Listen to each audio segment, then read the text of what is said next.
Conozcamos la Biblia. Cartas de San Pablo, con el padre Claudio Doglio.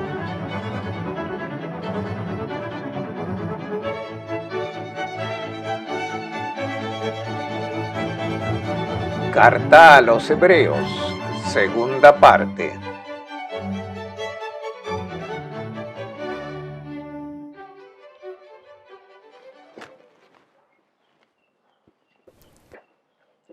La carta a los Hebreos presenta a Jesucristo como sacerdote y desarrolla un tema original en el Nuevo Testamento.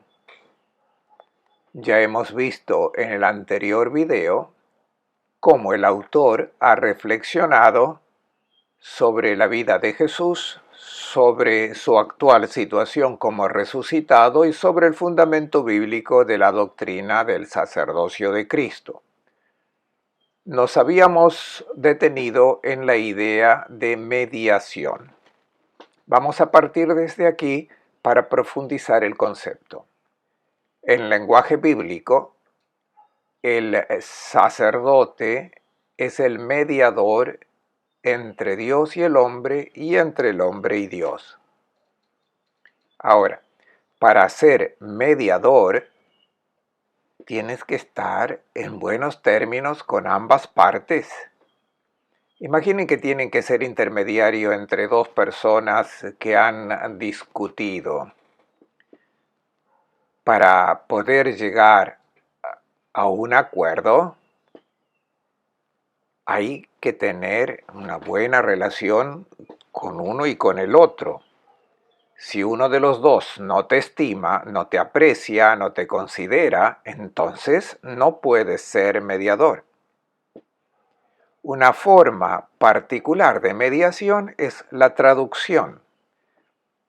Para poder traducir, es decir, para poder hacer entender a dos personas que hablan dos idiomas diferentes, el traductor debe conocer los dos idiomas, no solo uno. Si no conoce los dos, no puede actuar como mediador. Tiene que entender a ambos y poner a los dos en contacto. La traducción es una mediación lingüística. Ahora bien, nuestro autor razonó precisamente sobre este principio de mediación y entendió que Jesús, en virtud de su naturaleza, era naturalmente el mediador, es decir, Dios hecho hombre. Tenía en sí mismo ambas características para poder ser un mediador entre el hombre y Dios, y entre Dios y el hombre. Habla los dos idiomas. Él es quien consigue reunir divinidad y humanidad. Pero esta mediación se ha desarrollado de forma sacerdotal. El autor se refiere a los ritos del antiguo Israel, en particular a dos grandes celebraciones: la institución sacerdotal, es decir, el rito con el que un sacerdote era consagrado, y el rito del Kippur, que es el rito de la expiación, la tarea más importante confiada a un sacerdote. En estos dos rituales del Antiguo Testamento, el autor de la carta a los Hebreos encuentra una referencia a la que hizo Cristo, o más bien, ve la obra de Cristo como la realización de esos antiguos rituales. Cumplió en realidad lo que los antiguos ritos significaban. En estos antiguos ritos estaba previsto el sacrificio de un animal y el derramamiento de su sangre. En virtud de esa sangre, el sacerdote era consagrado, quedaba habilitado para entrar en contacto con Dios. Y su tarea fundamental era ofrecer el sacrificio de expiación con el fin de llevar el perdón de Dios al hombre. Intentemos resumirlo de forma sencilla. El sacrificio de investidura hace que un hombre esté habilitado para entrar en el mundo de Dios.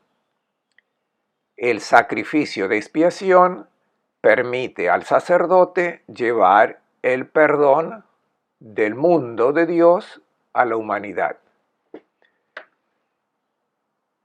Encontramos el típico movimiento de la mediación del hombre a Dios y de Dios al hombre. El sacerdote es el elemento que está en el medio. En el ritual de Israel, el sacrificio cruento, es decir, con el derrame de sangre, era decisivo para ambos. Nuestro autor razonó aplicando este esquema a la vida de Cristo, donde el elemento decisivo fue precisamente su muerte cruenta, su muerte en la cruz, con el derrame de sangre. Aunque la terminología sacerdotal no era empleada, desde el principio, la Eucaristía fue presentada como el sacramento de la sangre derramada para la remisión de los pecados.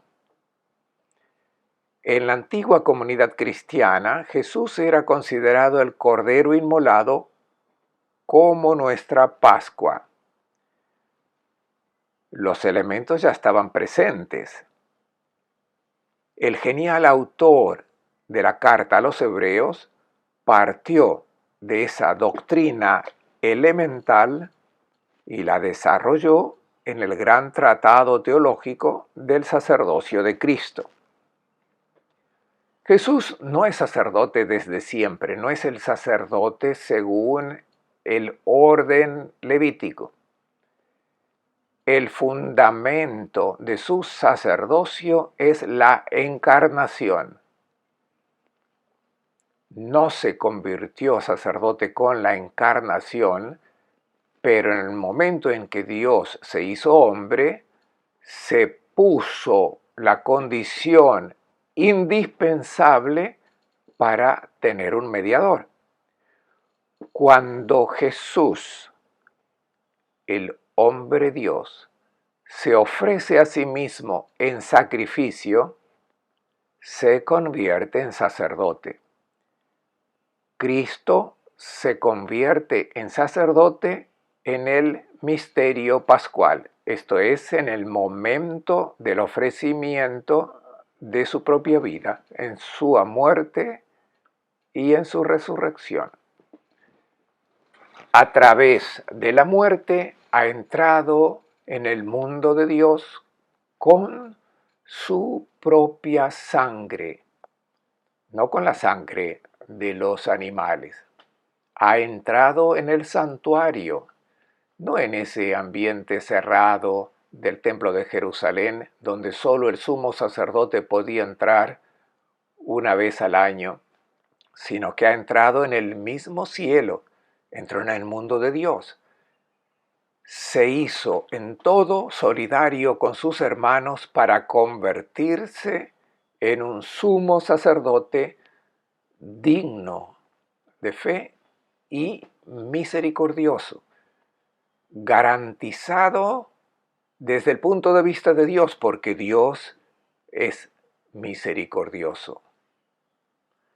porque es solidario con sus hermanos, verdaderamente unido a ellos, carne de la misma carne, y se convirtió en mediador con el ofrecimiento de sí mismo. Ahora, sí, así ha entrado en el santuario celestial y con la resurrección trajo a la humanidad una redención eterna. Ha podido transmitir a la humanidad el perdón definitivo. En sustancia, el autor de la carta a los Hebreos dice con categorías sacerdotales lo mismo que ya había dicho la tradición apostólica sobre Jesús. Pero la gran ventaja es la de haber mostrado a Cristo como el cumplimiento de todas las tradiciones litúrgicas y sacerdotales del Antiguo Testamento, ofreciendo una reflexión fundamental sobre la realización de la obra de la salvación. La carta a los Hebreos está estructurada de una manera espléndida, pero extremadamente compleja. Fue el padre Albert Vanois quien ofreció la estructura que muestra la belleza con la que el autor organizó su enseñanza. Partiendo de una profundización de la cristología tradicional, mostrando al Señor Jesús superior a los ángeles, y luego desarrollando los elementos comunes, el Cristo es como Moisés, encargado de toda su casa, como Aarón, solidario con sus hermanos, pero luego llega al punto central diciendo que Jesús es sacerdote de una manera diferente, según el orden de Melquisedec. Y aquí el autor explica el simbolismo de Melquisedec como sacerdote del que se habla en el Antiguo Testamento, superior a Abraham, superior al mundo levítico descendiente de Abraham. Así que Jesús es como los antiguos sacerdotes, pero más que los antiguos sacerdotes. Completa de manera perfecta esa antigua tradición.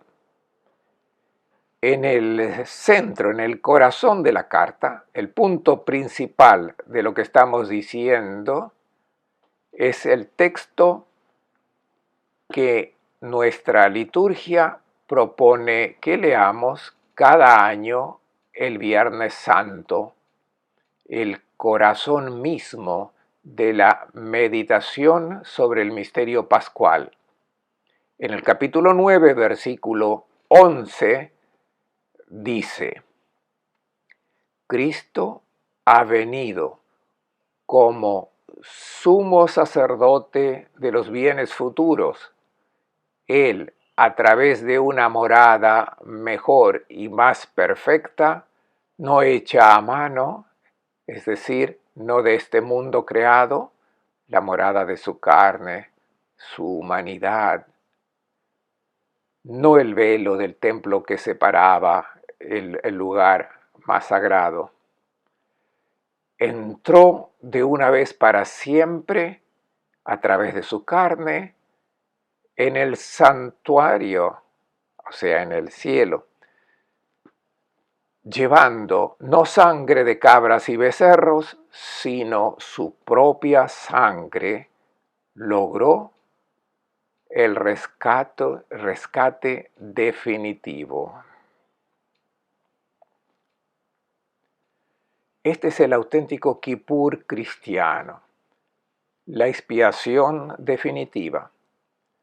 De este modo, la comunidad cristiana ha interpretado el rito del Kippur como una profecía de la muerte del Mesías. No tenemos nosotros la fiesta del Kippur, aunque hayamos tomado toda la estructura del mundo judío, porque la fiesta cristiana del Kippur es el Viernes Santo. un ejemplo de correspondencia en la tradición bíblica. El día del Kipur es un día de ayuno absoluto y penitencial. Por eso, en la tradición cristiana, el Viernes Santo es un día de ayuno, precisamente por esta continuidad litúrgica con el Kipur, mostrando en Jesús el sacerdote que no ofrece el cordero, sino que se ofrece a sí mismo. Entra libre y conscientemente en el mundo de Dios con su propia sangre y ofreciéndose a sí mismo, obtiene la reconciliación entre Dios y el hombre. El autor argumenta que si creemos, teniendo en cuenta toda la tradición judía, es porque si la sangre de cabras y toros y la ceniza de becerra rociada sobre los profanos los santifica con una pureza corporal, cuánto más la sangre de Cristo, que por el Espíritu Eterno se ofreció sin mancha a Dios, purificará nuestras conciencias de las obras que conducen a la muerte para que demos culto al Dios vivo. O sea, que no es simplemente un rito de augurio, sino que es la realidad, el ofrecimiento de sí mismo a través del Espíritu Eterno. Se convierte en la forma en que la humanidad es redimida de las obras muertas, es decir, obtiene una fuerza vital para vivir de manera espiritual. El fuego transforma a las víctimas hasta hacerlas salir, y así el autor explica que Jesús se ha ofrecido a sí mismo en el poder de un Espíritu eterno. Es el Espíritu de Dios que ha transformado la vida de Jesús en un sacrificio agradable a Dios. Y este sacrificio ha obtenido el efecto, ha reconciliado, ha creado una buena relación entre Dios y el hombre. La obra de mediación está cumplida. Entonces Jesús era realmente un sacerdote, ha cumplido efectivamente la mediación sacerdotal.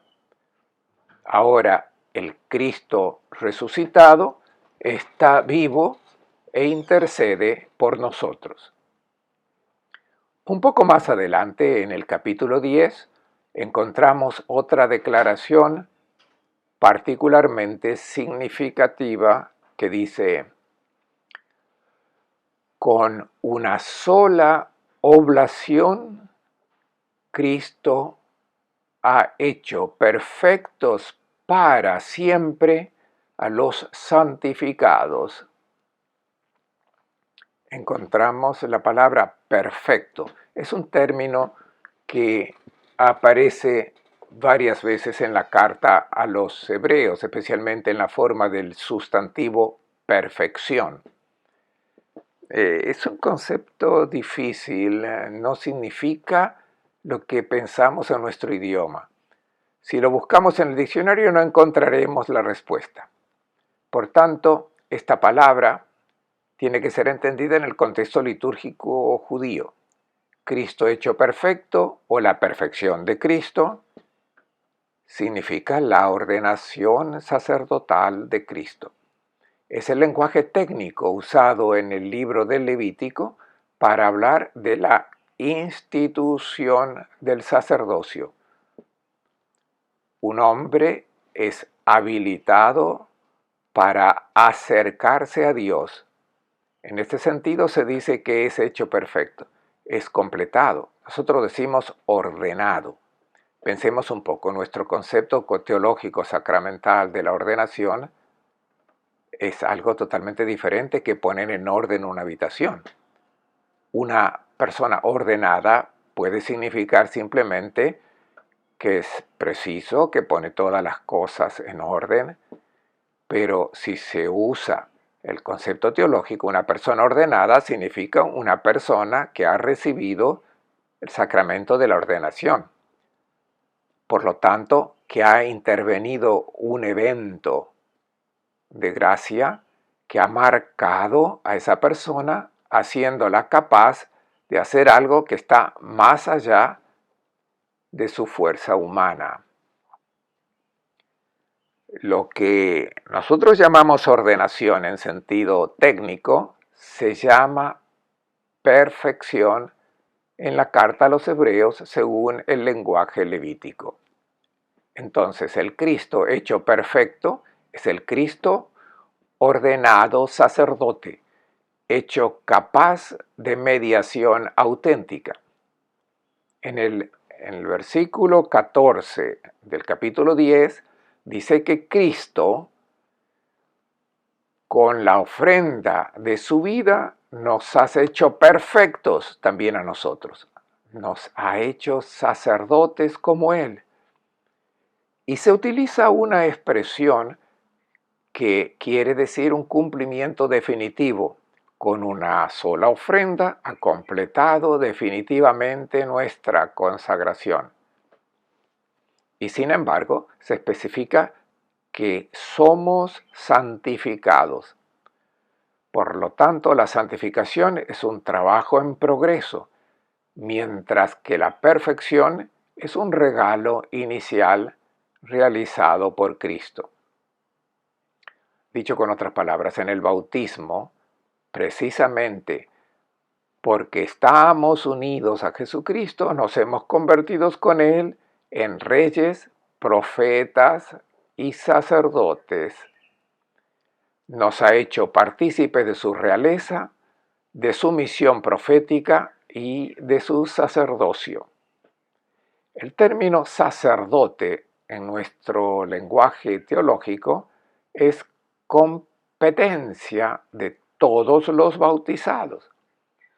Los cristianos, en la medida en que están unidos a Cristo, son sacerdotes hechos perfectos en virtud de su Pascua, pero todavía en camino de santificación.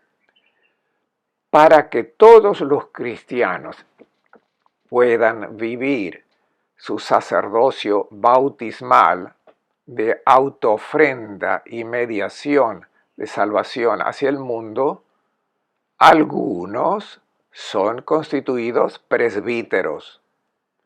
El término técnico es presbítero, para indicar el ministerio al que algunos bautizados desempeñan al servicio del sacerdocio común.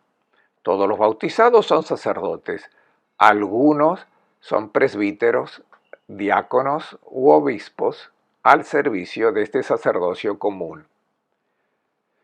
Es una doctrina muy importante, es una enseñanza original y básica que este sabio autor ha transmitido a la comunidad de la Iglesia y concluye su espléndida obra con un deseo que llevamos como promesa y garantía de formación en el camino de la santificación.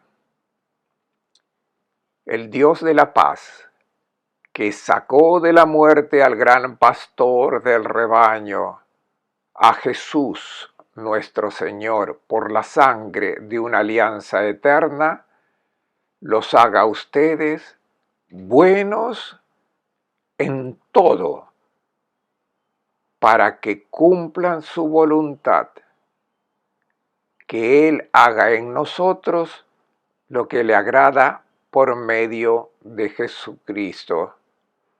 A Él la gloria por los siglos de los siglos. Amén.